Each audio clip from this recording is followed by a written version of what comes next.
আজকে 26শে মার্চের অনুষ্ঠান, এটা আলোচনা। আজকে আরেকটি কালো দিন, কালো রাত্রি, যে কথাটা যেন আমরা কখনোই ভুলে না যাই।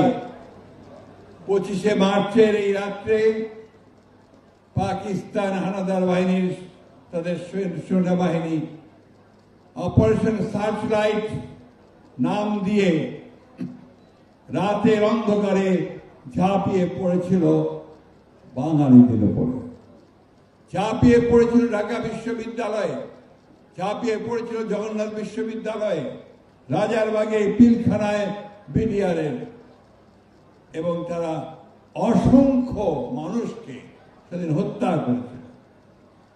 এই কথাটা যেন আমরা কখনো ভুলে না যাই। সেই কালো রাত্রির কথা আমাদেরকে প্রত্যেককে মনে রাখতে হবে, যে পাকিস্তান সেনাবাহিনী সেই হত্যাযজ্ঞ করেছিল, তার জন্য আজ পর্যন্ত কিন্তু ক্ষমা চায় নাই। গণহত্যা করেছিল, লক্ষ লক্ষ মানুষকে হত্যা করেছিল, তার জন্য পাকিস্তান এখন পর্যন্ত কিন্তু বাংলাদেশের কাছে ক্ষমা প্রার্থনা করে না। বন্ধুগণ, এই কথাগুলো কেন বলছি? কারণ এখন পরিবেশ তৈরি হয়েছে, কিছু কিছু মানুষ, কিছু কিছু দল, কিছু কিছু গোষ্ঠী একটা বোঝানোর চেষ্টা করছেন যে 71 কোনো ঘটনাই ছিল না, এবং মুক্তিযুদ্ধের যে আন্দোলন, মুক্তিযুদ্ধের যে যুদ্ধ, লক্ষ লক্ষ মানুষের যে আত্মত্যাগ, 9 মাস, দীর্ঘ 9 মাস ধরে বাড়ি ঘর ছেড়ে কোটি কোটি মানুষ যে ভারতে আশ্রয় নিয়েছিল, বাড়িতে থাকতে পারত না, পালিয়ে পালিয়ে বেড়াতো, যুবকরা তখন কেউ বাইরে থাকতে পারত না। সেই অবস্থাটা যেন আমরা ভুলে যাচ্ছি, ভুলে যাওয়ার চেষ্টা করা হচ্ছে। মূল্যবান যারা সেদিন সহযোগিতা করেছে, যারা সেদিন সে হত্যাযজ্ঞে সহযোগিতা করেছে, তারা এখন গলা ফুলিয়ে কথা বলে। আমি কারো নাম বলতে চাই না, বলতেও চাই না, তিক্ততাও সৃষ্টি করতে চাই না। ইতিহাস ইতিহাসই, ইতিহাস কেউ বিকৃত করতে পারবে না। বন্ধুগণ, সেই জন্যই আজকের এই রাত্রিটি আমাদের কাছে অত্যন্ত কলঙ্কময় রাত্রি, দুঃখের রাত্রি। আমাদের বহু জ্ঞানী গুণী মানুষকে সেদিন ঢাকা বিশ্ববিদ্যালয়ে হত্যা করা হয়েছে, জগন্নাথ বিশ্ববিদ্যালয়ে হত্যা করা হয়েছে, পিলখানায় হত্যা করা হয়েছে, রাজারবাগে হত্যা করা হয়েছে। আর তারপরে এই রাতেই আমাদের সেই বীর নেতা, যাকে বলা হয়েছিল আওয়ামী লীগের পক্ষ থেকে অখ্যাত মেজর, সেই দিন তিনি সেই কালুরঘাট চট্টগ্রাম থেকে পাকিস্তান সেনাবাহিনীর বিরুদ্ধে বিদ্রোহ ঘোষণা করে তিনি যুদ্ধ শুরু করেছেন। আর তাদের নেতা, যাকে আমরা অসংবাদিত নেতা হিসেবে মেনে নিয়েছিলাম, যার নির্দেশে তখন বাংলাদেশ চলত, তৎকালীন পাকিস্তান চলত, তিনি রাতের অন্ধকারে পাকিস্তানিদের কাছে আত্মসমর্পণ করে পাকিস্তানে চলে গিয়েছিলেন। আর আওয়ামী লীগের সব নেতৃবৃন্দ তারা পালিয়ে ভারতে গিয়ে আশ্রয় নিয়েছিল। আর আমাদের লক্ষ কোটি মানুষকে অরক্ষিত রেখে কোন দিক নির্দেশনা না দিয়ে সেদিন তারা পালিয়ে গিয়েছিল। বন্ধুগণ, আমাদের আজকের এই দিনের সঙ্গে কিছু মিল আছে। তাদের নেত্রী শেখ হাসিনা জনগণের তাড়া করেছে, জনগণ যখন তাদের পেছনে রুদ্ররোষে ছুটে গেছে, তখন তারাও সেদিন তাদের সেই দলের নেতা কর্মী সবাইকে অ্যাবান্ডন করে চুপ করে হেলিকপ্টারে করে ভারতবর্ষে গিয়ে আশ্রয় নিয়েছে। মিল আছে না? অনেক মিল আছে। এটাই হচ্ছে ওদের চরিত্র। ওরা যখন দেখে যে জনগণ ক্ষেপে উঠছে, রুষে উঠেছে, আর সামলানো যাচ্ছে না, তখন তারা পালিয়ে যায়, মানুষকে পুরোপুরিভাবে একেবারে অরক্ষিত রেখেই পালিয়ে যায়।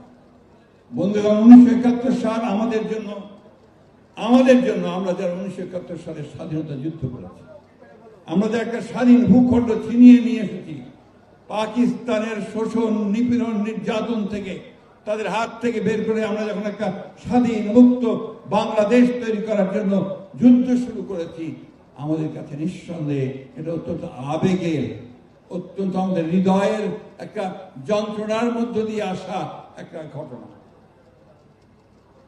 আমরা এটাকে ভুলতে পারি না। সেই জন্যই আমরা এটাকে সবসময় মনে রাখার চেষ্টা করি। শহীদ প্রেসিডেন্ট জিয়াউর রহমান সেদিন আমাদের দিক নির্দেশনা দিয়েছিলেন। আরেকজন মহান নারী, যার কথা আমি বারবার বলি, যিনি সেই দিন যখন শহীদ প্রেসিডেন্ট জিয়াউর রহমানের ক্যান্টনমেন্ট ছেড়ে চলে গিয়েছিলেন, তার স্ত্রীকে একা ফেলে রেখে, দুটো ছোট সন্তানকে রেখে, তখন এই নারী সেদিন কিন্তু রুখে দাঁড়িয়েছিলেন। তিনি সৈনিকদের বলেছিলেন যে জিয়াউর রহমানের নির্দেশ ছাড়া তারা অস্ত্র সমর্পণ করবে না। এরপরে তিনি তাদের দুই বাচ্চার হাত ধরে তিনি ঢাকায় চলে এসেছিলেন, লুকিয়ে বোরখা পরে, এবং ঢাকায় তিনি গ্রেফতার হয়েছেন পাক সেনা বাহিনীর হাতে, এবং দীর্ঘ 9 মাস তিনি কারাগারে ছিলেন শেষ দিন পর্যন্ত। সেই জন্য আমি সবসময় বলে থাকি, প্রথম নারী মুক্তিযোদ্ধা যে কেউ থাকে সেটা হচ্ছে দেশনেত্রী বেগম খালেদা জিয়া। বন্ধুগণ, দীর্ঘ করবো না, কিন্তু কতগুলো কথা বলার প্রয়োজন আছে। আমাদের পুরনো স্মৃতিগুলোকে নাড়িয়ে দিতে হবে। আজকাল জেনারেশন জানে না অনেকগুলো কথা। কত বড় ধৃষ্টতা তাদের যে তারা জিয়াউর রহমানকে নিয়ে পর্যন্ত প্রশ্ন করে। ধিক্কার তাদেরকে, যারা নিজের ইতিহাস জানে না, তারা জনগণের জাতির কোনো কল্যাণও করতে পারবে না। ইতিহাস জানতে হবে। আজকে একটা ভিন্ন প্রেক্ষিতে এই আমাদের স্বাধীনতা দিবস পালন করতে হচ্ছে। জিয়াউর রহমান সেই মানুষ যিনি সেনা ক্যান্টনমেন্ট থেকে এসেছিলেন, সৈনিক ছিলেন।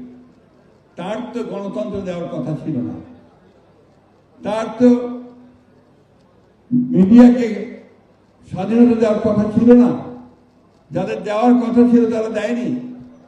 তারা 1972 থেকে 75 সাল পর্যন্ত যে রাষ্ট্র পরিচালনা করেছে, শাসন করেছে, সেটা শুধু দুঃশাসনের একটা সময় ছিল।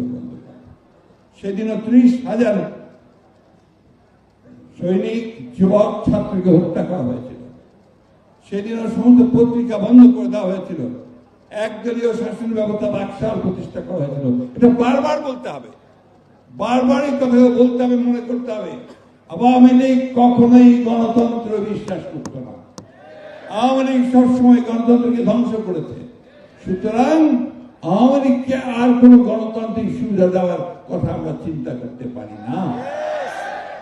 বন্ধুগণ, জিয়াউর রহমান অতি অল্প সময়ের মধ্যে এই দেশে, যেটা খসরু সাহেব বলেছেন, তিনি সংস্কার করেছেন।